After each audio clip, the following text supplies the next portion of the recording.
Alright, good evening everyone. We're gonna kick the game ahead quickly, hang on. Super Mario World in the 6th, let's go. Okay, welcome everyone. We're a bit ahead, so we've popped in a bonus run here by the ever lovely Sten, runner manager of ASM 2021. That's Hello me. Sten. Hello! Thank you. Before we do get started, we do have a quick donation. If I can find my dashboard, there we go. It's $50 from Neo. Thank you very much, Yeah. Neo. Who says, please put this towards greetings from Germany for Super Monkey Ball Sundays. Excellent. We do have that incentive coming up. It's the last incentive. Everything else has been met. That's still to come. Thank you. There were a few that weren't met throughout the marathon, and that's okay. So it's fantastic. All the support that we've been given. We're almost 14k. I mean, look, it's entirely possible we get to 15 before the end of the marathon. I won't stall for an hour this time, I promise. I promise. But for the moment, we're going to kick off here in the 6. And after that, we will have a lovely run of Bioshock 2 Minerva's Den by Benedictator. Over to you, Sten. Alright, well, might as well jump right into this. You ready on time? Oh yeah, that's right, I gotta do that. Yeah, you do. Yeah, we got it. You ready? Yeah, whenever you're ready. Yeah, cool. Okay, 5, 4, 3, 2, 1, go. So, this is Super Mario World for the Super Nintendo. I'm sure many of you are familiar with this game. What you're probably less familiar with is this category. Most categories, beat the go to Bowser, beat Bowser, win the game. This category is a little bit different, but starts out pretty much the same. So, the first few levels are just basic platforming, although I'm going to do something. I'm going to grab a Yoshi here. Yoshi is a little bit... Well, running with Yoshi is the same speed as running normally, but it's a bit slower than flying, so most of the time it's not worth having Yoshi. Except when he can be used for various tricks and glitches, which is what we'll be doing with him here.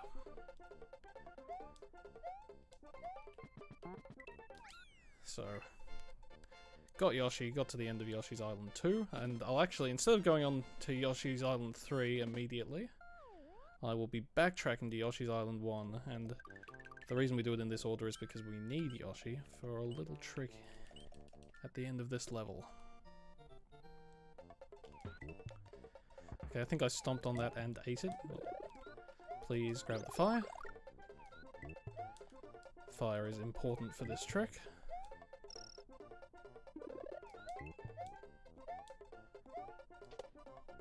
So yeah, this is one of those tricks where I recommend not blinking. A lot's gonna happen, and then suddenly something's gonna be done, and you're not really gonna know what's happened. Especially not if you blink. There we go. So, as you can see, I've got what looks like a Koopa in the item box. That's technically an orb, which we'll be making use of in a few levels' time. And we die in the hole there because we need to take that with us, but if we beat the level, it takes us all the way up to the Switch Palace, which is a long walk, and then we have to walk back down. It's just slow.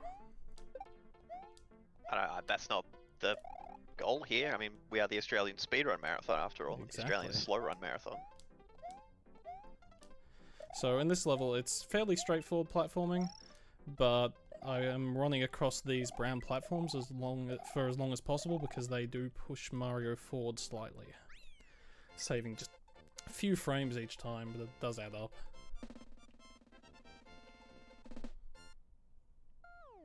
And next up is Yoshi's Island 4, another fairly simple platforming level with a cool little trick in the middle, which is quite difficult. Basically, there is a shell up ahead, and if I get my inputs right, I can use it, I can jump off it when I throw it. Nope, missed it there. So if you throw the shell in the right way, it basically flies under you, and you can bounce off it and not have to jump in the water there. And this next stage, that orb, or the little Koopa dude in the item box, will be coming in handy. So this is a long level, there's an auto-scroller in it, and a cutscene afterwards, but, oops, if I just grab this, The level is done, and there will be no cutscene afterwards. I can just head straight up to Donut Plains. So the mildly short explanation, and Sten better correct me if I'm wrong, because I don't run this game. I don't know why. Is that the orb that Sten referred to is actually the orb from a much later level, the sunken ship, I think it is. Sunken ghost ship, yeah. Sunken ghost ship, thank you. And when you touch that orb, you complete the level, and that's the point of that level. It's like, okay, cool, that's all good. So the short version of the trick is speedrunners going, hang on, what if we just made one? If you touch it and it completes a level, what if we just made a thing that completes a level? And basically, due to some weird glitches, you can basically either charge and chuck, and when you do that, the game goes, it checks what power-up you have, and then puts an item in the item box, and if you are Fire Mario, and you're eating a clap and chuck, it will give you, the orb in the item box, which you can then drop at any point, and it'll give you the normal exit for any level. So we're also seeing the cape here. I don't think we see too much cape shenanigans. There's a few cape shenanigans. In this run, there's a little bit. But there is a reason why there's a specific category in Super Mario World that is no cape. Yeah, cape is, it's very powerful. It lets you fly over a lot of stages. It lets you, it adds a lot of cool tech to the game. We'll be seeing some of that here, actually. We can basically use it to damage boost through these boo rings without actually taking damage.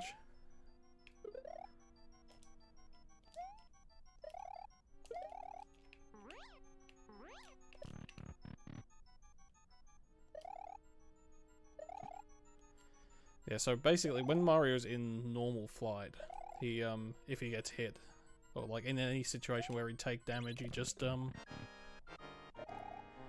cancels out of flight instead and gets a bunch of iframes, which is very, very useful.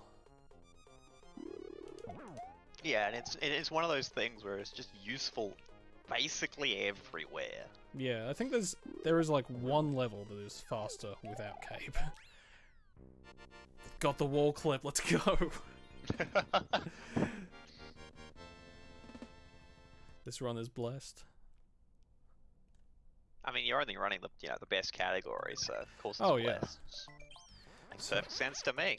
So here we're now heading into Star World, so we're going to take the secret exit in every level here to get through to Bowser.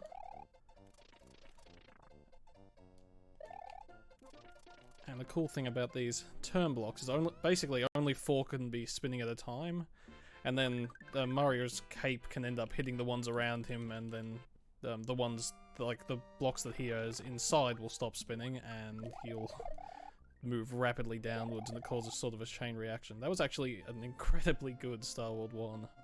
Yeah, it was really clean. They're quite tricky and finicky, and that was extremely clean, yeah.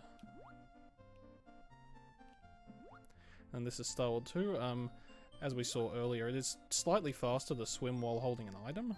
So we can just grab this baby Yoshi here to swim through the entire level.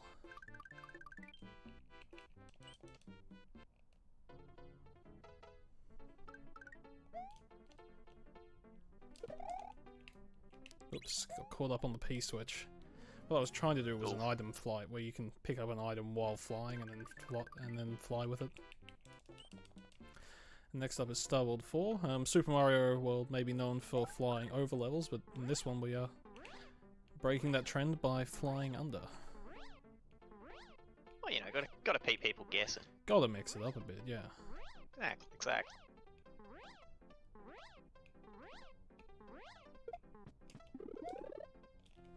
And with that, we are done with Star World. Only one level of the game left, actually. And it is the most important level. So most runs we would go through here, through door 2, then through door 5 or 7, and then to Bowser. However, we're doing something different here. This is in the 6, so we are getting in the 6. And we're done. That's time. In the 6. Very good. We're done. that normally is more difficult. That I don't know what my PB in this category is, but this may be it. I mean, that was very clean. That was very consistent. That was a clean run. Yeah, pretty clean. And there you go. Now you know what in the six is. So Yeah, when anyone in ever the asks six. you at parties, so whenever anyone asks you what in parties, you know, oh yeah, what about Super Mario World? Now you can tell them about the infamous in the six. Yeah, we are in the six. It is indeed a six. But yeah, I think that's it. That's it for me. Hope everyone enjoyed that. Yeah. So yeah, thank you, Sten, for that quick little time filler. Always amusing. Can never argue with that. Thank you. So just very quickly, coming up next is Bioshock 2 Minerva's Den, and after that will be Super Monkey Ball, and following that, the final run of the marathon, the world's hardest game, brought to you by HS Blue, and also everyone here for donating the amazing $2,000 to that particular donation incentive. So in regards to that, I'll be back to do a little closing spiel a bit later, but I will say thank you everyone quickly now. And I'll leave it to the last few runners to close out the marathon. Thank you. No, thank you.